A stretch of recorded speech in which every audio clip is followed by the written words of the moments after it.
day 2 of the 21 Days of Prayer podcast with REVO Church. One of the things that makes this podcast so special is it is the whole church doing it. We have people from all 3 campuses, all different ages, people that are REVO Church staff, REVO Church members. And today I'm excited because we have the expert on day number 2 with us. So go ahead and introduce yourself. Yeah, what's up, guys? My name is Kate.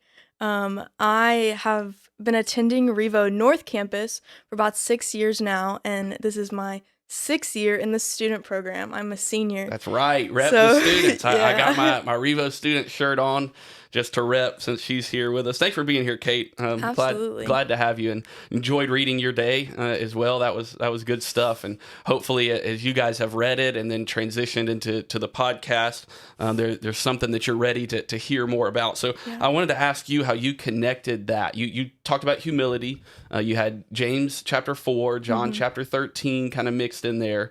I wanted to ask you how you connected that and humility and those sorts of things to the spiritual discipline of prayer, since that's what this 21 days is all about. Yeah, so humility, it's a big topic, and it's one topic that you're very good at, right? Oh, yeah. Like, that's the thing. Like, the nature of humility is so uncomfortable to kind of self-reflect on, because like, I just can't be like, yeah, I'm great at humility, and like, I'm humble with this here, and here. And so then you're not humble. So it's just so hard to think about. So I think that one thing that I learned and I tried to emphasize is that through prayer is how we achieve humility.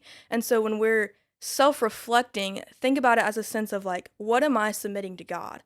Am I submitting every aspect of my life to God? Because through that submission, we are recognizing that, hey, He has authority over our lives.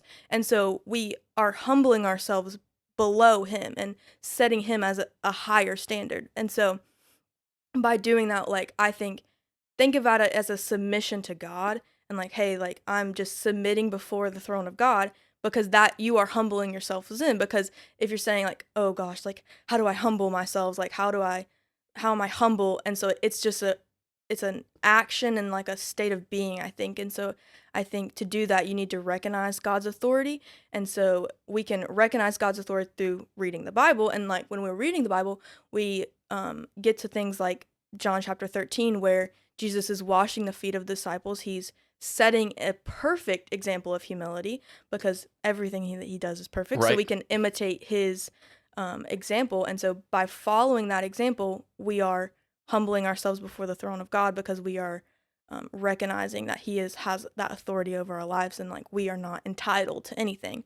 And so I think we should be praising God in our prayer life that He gives us that perfect example to imitate. And then, like I said before, it's just kind of like, this humility is not just in your faith. It's not just in the way you talk to other people. It's in all aspects of your life. And so there's some aspects of your life that you're probably less humble than others. And so if you're just really good at your job, or if you're really good at being a parent, you just think you're like great parent. I don't know if that's something that parents actually think, because newsflash, I'm not a parent. Usually you think really that you're a really good parent before you ever become a parent. Yes, I think I'm going to be a great parent. Yeah. So it's like, so any aspect of your life, that also needs humility. And so we can be praying and asking God, like, hey, can you just reveal to us what aspects are really weighing on our lives where we have a lot of pride and arrogance, and like, show us where we can be humble. And so I think that's a huge aspect in our prayer life. So starting off with praise, and then just asking like, hey, where can we grow ourselves in our humility? And then just commit to God to like, hey God, like, I want to do this for you because I love you, and because you've given us this grace and just this gift. And so commit to Him of like, this is what I want to do. And this, just pick something simple to start with, of like, hey, to my husband, child, mother, father, whoever, like, I'm going to commit a humble act of service for them.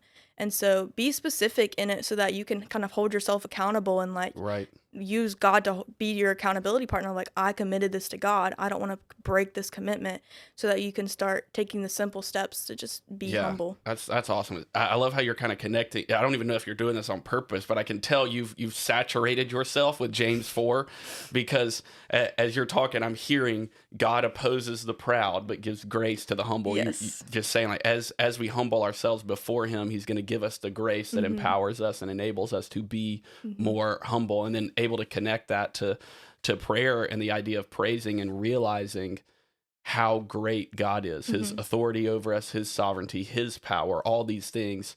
And so a humble spirit will be one that in prayer starts with praise. Yeah. And so, I mean, I love that. It's just a great way to connect it. And so you talked about it a little bit, but I wanted to hear a little bit about some of the challenging aspects of writing this specific day on day 2 of 21 Days of Prayer. So we've made a lot of jokes. I'm the REVO student, and I'm talking about humility. Yeah.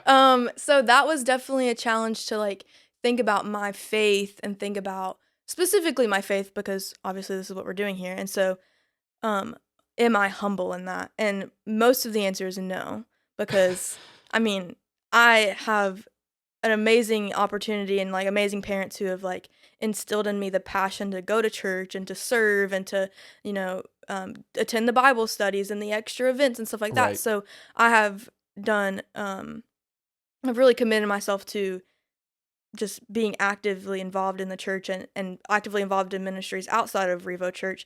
And so it's really hard to, like, think about how can I humbly tell other people about humility, and without saying, yeah, like, you should just do whatever I do and you should be doing this, this, and this. Like, that's not humbly, and that's not kind of loving and caring for, like, what's best for them and, like, how to convey God's love to them.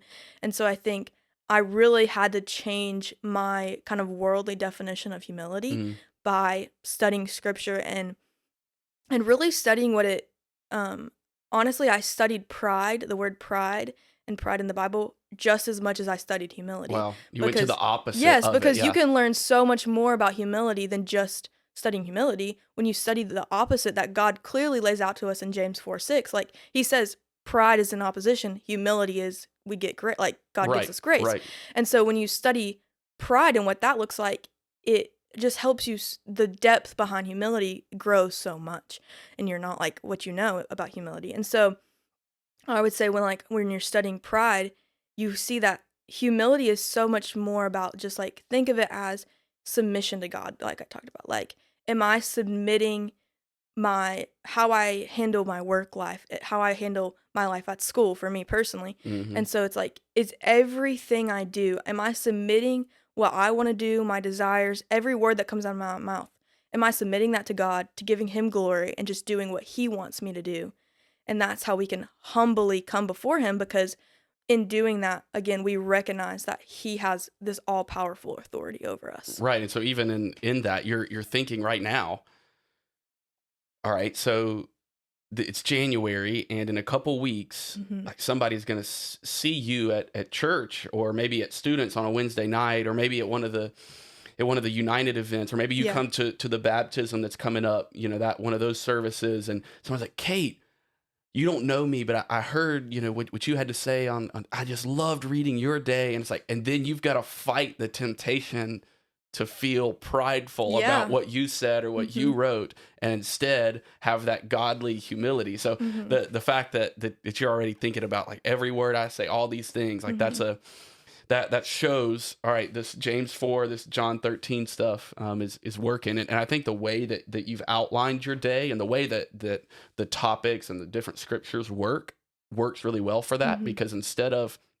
you saying, all right, I'm humble, therefore let me show you some ways to be humble, the example that we have of humility doesn't come from Kate's life or Matthew's life, but it comes from Jesus's life, and says we don't look to other humans for examples of humility. We want to look to Jesus, who was God and man, and see the perfect example in that. So last question for you, then I'll let you go.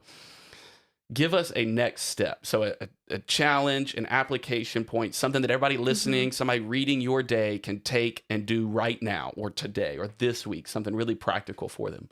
Yeah, I would definitely say, and this is something that I've taken on since kind of studying about humility. Good. You don't want to get an application yeah. that you haven't done. So that's good. That's so good. I would say every day, like I said, or pick a person to show humility to, because it's a lot easier for me to remember to show humility to that person like intentionally. If it's like, oh, I just saw my friend so and so, and then once you think of their name, then that kind of pops up of like your commitment to God to like show Right. humility to that person. So I try to pick a specific person every day because that helps you kind of recognize and really be intentional about your showing humble love to them and showing God's humility and God's love to them. And I would say making sure that it is God's love that you're showing to them and not your love. And by that I mean it's not humbly coming before them and like humbly trying to talking to them if it's your love, because that's showing that you value your love for them more than God's love, and that's not humble at all. Right. Our humility is supposed to be like recognizing God. Yeah. And so we need to make sure we're showing God's love to that person, because that is how we show humility, and that's how we show God's humility that he commands us to have. Yeah, not by emphasizing what we've got, but instead by trying to show off who God is and his love for him. So that's great. There's a challenge for you today, something to do. Pray today or maybe tomorrow morning when you wake up. Give me one person, God, that you want me to show humility towards. And then when you see that person, find a way to display God's love to them. Thanks for being here today, Kate. Absolutely. Love day 2. Hope you guys did as well. We hope that God will spark a revolution of life change in your life and in the lives of others around you through the 21 days of prayer this year.